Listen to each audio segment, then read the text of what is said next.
ভিডিওতে যে ছবিটা দেখতেছেন এই ছেলেটির নাম মোর্শেদ। সে একটা প্রতারক।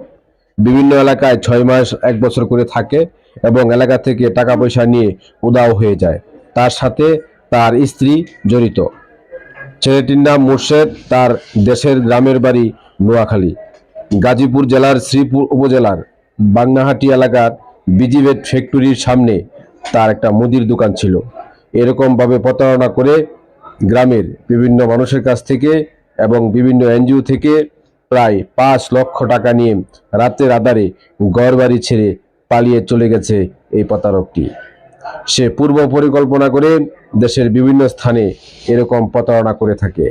যদি আপনারা কেউ তাকে পান, স্ক্রিনে দেওয়া যে নাম্বার আছে নাম্বারে যোগাযোগ করবেন, আপনাদের জন্য পুরস্কারের ব্যবস্থা করা হবে। ধন্যবাদ। প্রতারক থেকে সাবধান। আসসালামু আলাইকুম ওয়া রাহমাতুল্লাহ।